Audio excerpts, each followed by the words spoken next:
आज आप लोगों के बीच में मैं प्रफुल्ल खेलूँ फिर से आया हूँ। मेरे राइट में है चाली स्मिथ, लेफ्ट में है लजमांग मन्नो। ये लोग भी सोशल एक्टिविस्ट हैं। तो जैसे कि लास्ट ब्रीफिंग हम लोग लैंड मैनेजमेंट डिपार्टमेंट में जो इलीगल अपॉइंटमेंट हुआ था उसका बारे में हम लोग एक हाईलाइट दिया था ना। तो इस बार हम लोग इसको एसआईसी में हम लोग भेज चुका है। एसआईसी में हम लोग का 1 मंथ हुआ है जस्ट इसको देने वाला। फिर भी इसमें और एक दो पॉइंट हम इसको जो मेन पॉइंट है इसको हाईलाइट कर देगा।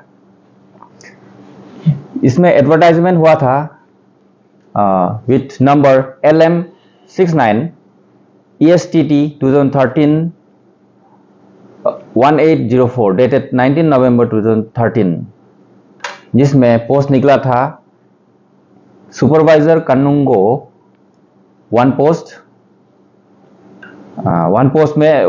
निकला है। इसको आप लोग थोड़ा गौर कीजिएगा ना पब्लिक। 1 पोस्ट निकला है लेकिन सेलेक्ट हुआ है 2। मंडल में पोस्ट निकला था 17, सेलेक्ट हुआ है ओनली 6। चेन मैन पोस्ट निकला था 22 लेकिन सेलेक्ट हुआ है 23। नाइट चौकीदार post 1 selected 1, UDC post 1 selected 1, stenographer 1 post but no one was selected। और तो इसमें एक बहुत कंफ्यूजिंग वाला बात है ना कि देखिए एसके जो सुपरवाइजर कानूंगा का 1 पोस्ट निकलता है लेकिन 2 कैसे सेलेक्ट हो जाता है। और चेनमैन में भी 22 पोस्ट क्रिएट होता है लेकिन 23 सेलेक्ट कैसे हो जाता है। इसके बाद में मंडल का 6 सिर्फ सेलेक्ट होता है, उसमें 17 पोस्ट में 6 सेलेक्ट होता है, 11 वैकेंट है। और स्टेनोग्राफर में भी 1 वैकेंट है। उसका मतलब क्या अरुणाचल में इतना टैलेंट का कमी है क्या हम लोग का। 2013 में तो इतना तो नहीं होना चाहिए था, इतना बैकवर्ड तो नहीं होना चाहिए था अरुणाचल। हाँ 1947 या 50 60 का ज़माना होने से तो अलग बात था कि उस समय में इतना पढ़ा लिखा यूथ भी नहीं था। लेकिन 2013 में भी वैकेंसी होने के बाद भी पोस्ट क्रिएट नहीं फुलफिल नहीं होता है। ये तो बहुत कंफ्यूजिंग वाला बात है। तो इसीलिए हम लोग इसका ऊपर में और ये भी मांगा था, ये list of the applying candidate, कौन कौन इसको अप्लाई किया था ना इंटरव्यू में। तो वो चीज़ को भी वो लोग नहीं दे सका है और आंसर शीट को भी नहीं दे सकता है, नहीं दिया है।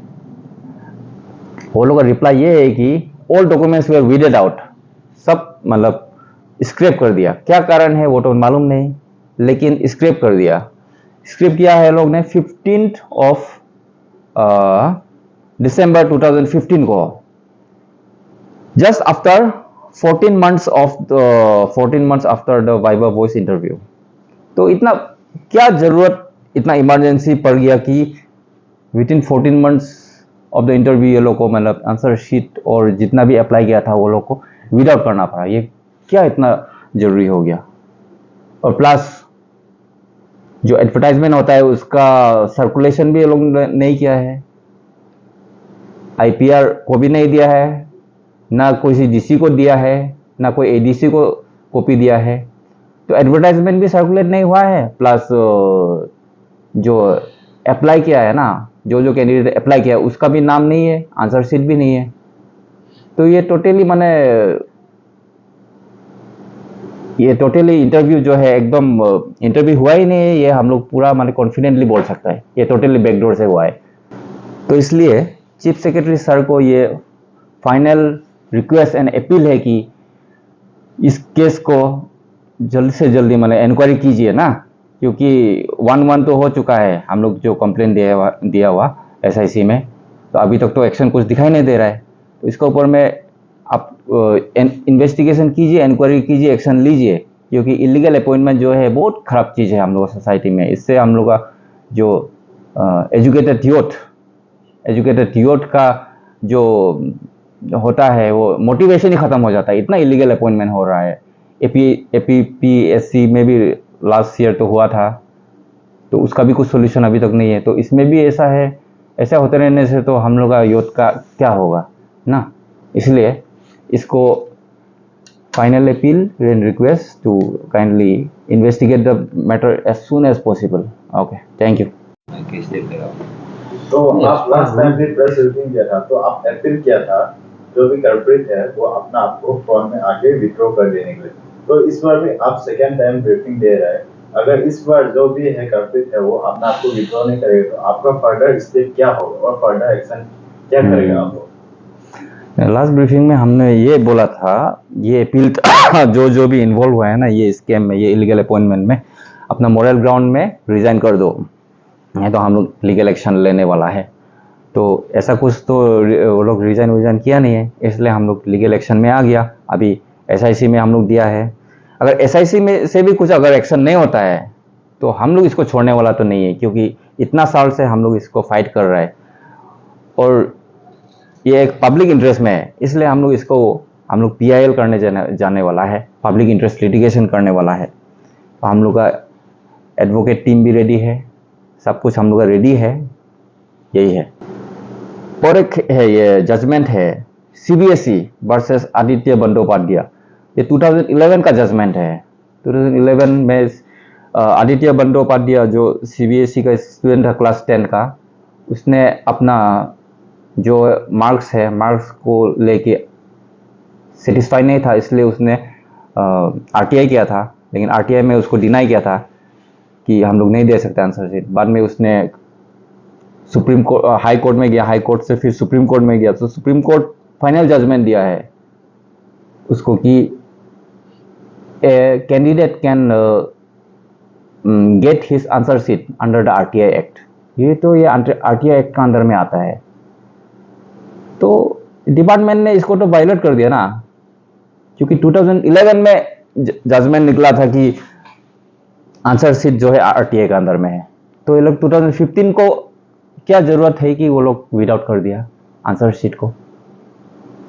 तो ये लोग ने RTI का भी जो माने जो रूल है उसको भी वायलेट कर दिया, प्लस इंटरव्यू को मतलब अपना मन मर्जी से जो है अपना नीट एंड क्लीन को ये लोग ने बुला के बैकडोर से अपॉइंट किया है। ये तो देखा देखी इसमें क्लियर हो जाता है। इसलिए हम लोग अपील करता है, SIC को अपील करता है कि आप लोग इसको एक्शन लीजिए, इसका ऊपर में एक्शन लीजिए। मिस्टर ई नंगा जो उस टाइम का डायरेक्टर है उसको ऊपर में एक्शन लीजिए, और जितना भी मतलब इंटरव्यू का बेस में जो भी सेलेक्ट हुआ है ना, उसको भी आप लोग प्रॉपरली इंक्वायरी कीजिए। इसमें हम लोग और एक पॉइंट भी हम लोग देखा है, हाँ, ये जो है वाइवा, आफ्टर रिटन इंटरव्यू जो वाइवा होता है ना, वाइवा में 3 बोर्ड मेंबर बनता है। एक का नाम है मिस्टर G बोमजन जो डेप्यूटी सेक्रेटरी लोक है, और R कार्ज को deputy director land management, mister E नंकर जो director land management cum chairman of that board committee. Vishwavarati Nursing College, Bangalore. Admission open for session 2024-25.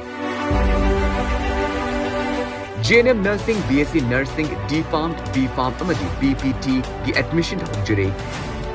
JNM Nursing की eligibility both arts amadi science की होगी। Experience led by faculty senior state of the art lab da hands-on training period institution में। अकुपमरोगिदमक 9395405659 दा contact करो। तो 3 member बनता है ये जो वाइवा, वो इसको मार्क्स को इवेलुएट करने के लिए, आंसर देने, मार्क्स देने के लिए। तो इसमें देखा है कि तीनों में ना हैंडराइटिंग सेम है। तो ये कैसे हो सकता है? इसको अगर प्रॉपरली इंक्वायरी होगा ना, हैंडराइटिंग एक्सपर्ट इसको अगर इंक्वायरी करेगा तो देखा देखी इसको पता चल जाएगा।